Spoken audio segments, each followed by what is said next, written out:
How does one of the most accomplished men in European history become forgotten? Joseph Bologne, Chevalier of Saint-Georges, virtuoso violinist, master composer, best fencer in Europe, crusader against slavery and general of the first black regiment in military history. His story must be told, and perhaps his time is now.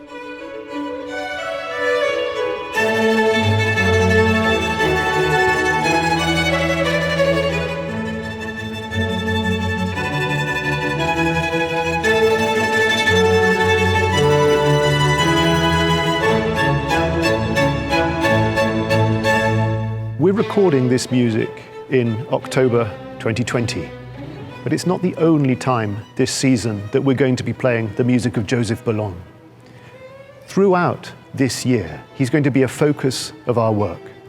And next summer, August 2021, we're going to be presenting the full play as part of the National Black Theatre Festival, a play with music featuring the orchestra. The Chevalier will receive its world premiere at the 2021 National Black Theatre Festival. Joseph Bologne, the Chevalier de Saint-Georges, was a man who represented the epitome of black excellence. So I think it's only fitting that we introduce his story, his music, at a place that is globally recognized as Black Theatre Holy Ground. My play, The Chevalier, which we are workshopping here in North Carolina with the Winston-Salem Symphony and the National Black Theatre Festival, explores the very nature of equality, never more relevant than now, and how I believe after studying his scores that Saint-Georges was coding equality into his music 250 years ago. It's amazing that St. George chooses to have this feeling of equality in the multiple parts that he writes in his music. When you think about a virtuoso violinist like Paganini, the virtuosity is the selfishness that he advertises for himself. But in the case of St. George, he balances out the virtuosity with the diplomacy, and I think it really describes his personality quite well.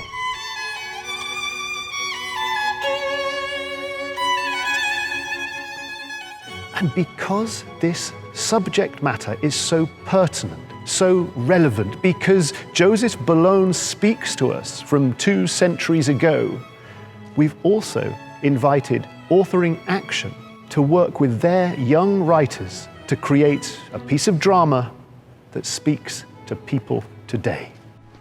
If we look at the play, and you look at Chevalier's life, what we have is a storm that is never settled. If you can imagine a creature that celebrates the conditions under which he was able to proliferate, but at the same token, where he was hidden.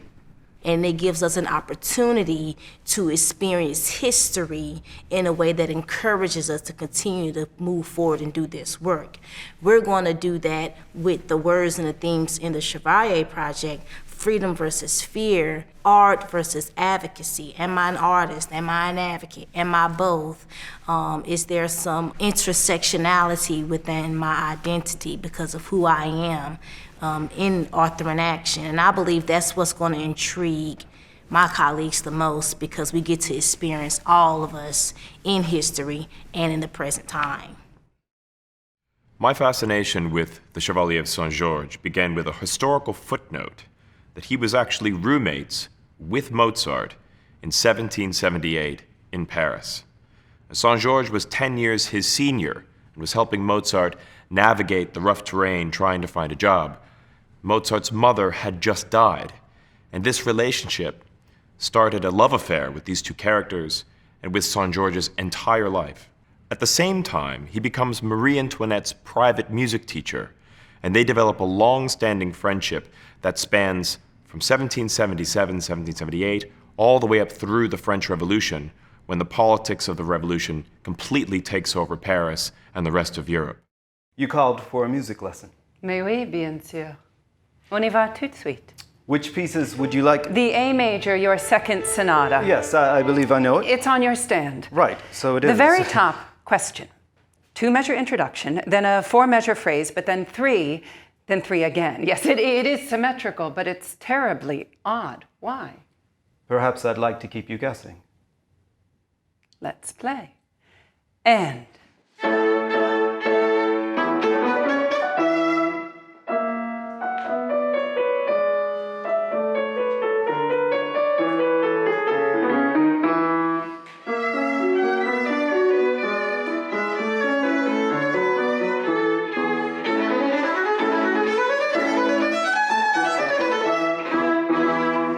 quite unconventional.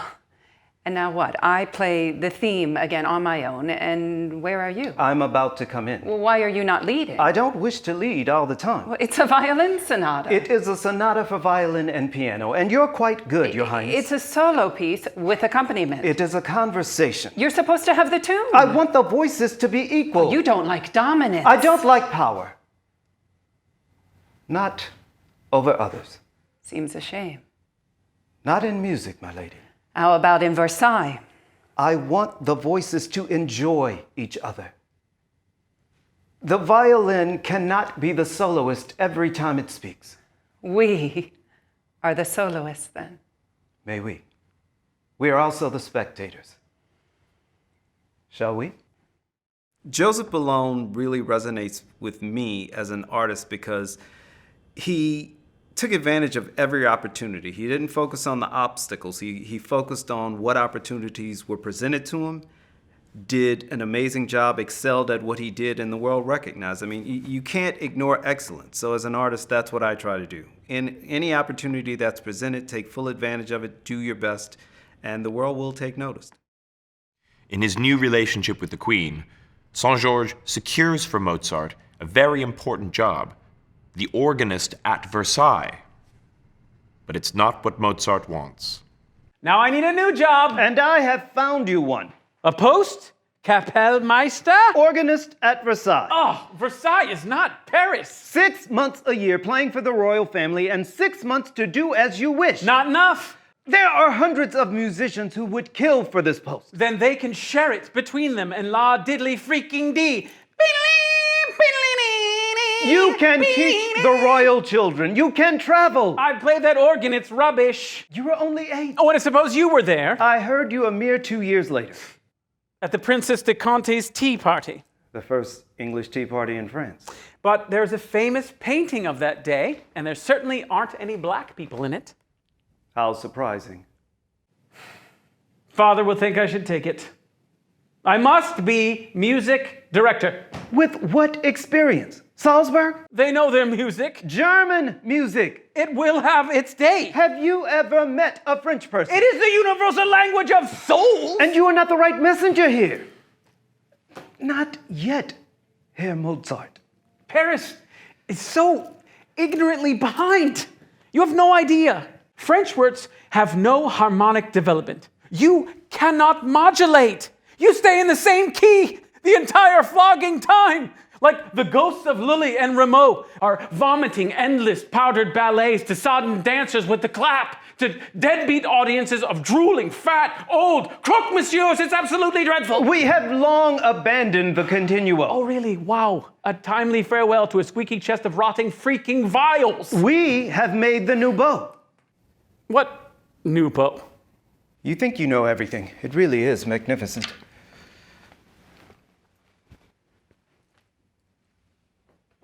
I didn't see one of these in Mannheim. Does it take more practice? The sound is full, all the way to the tip. Even you may need some time on it first. Show me. As you wish.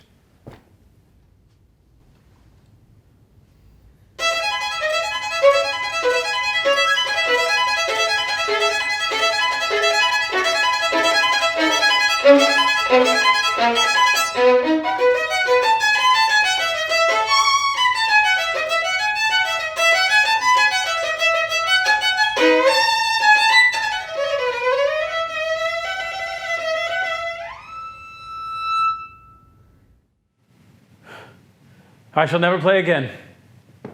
The music of St. George, I kind of view it as a more playful Haydn in a way. There's this element of this kind of royal and grand but reserved man. But at the same time, he knows how to let loose.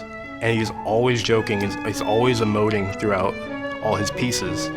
And I think the more that the interpretation can kind of lean into those characters, the more successful St. George's personality really comes through. How did you learn to play like that? You keep changing the No, subject. I am not. You're this famous swordsman, all manly virtue everywhere. Then suddenly you debut as the fastest fiddler in Paris. The second movement, suitable for children, it might seem, is not that man. Besides, it simply defies belief that you would be beavering away on your violin for so long with natural athletic prowess burning a hole in your heart. And no one ever heard you practice. No one even knew you played. No one asked. Chevalier. They are actually not that different. The foil and the bow. The world sees the arm, but the skill is in the wrist. The whole world is in there. It is the same. Fluidity.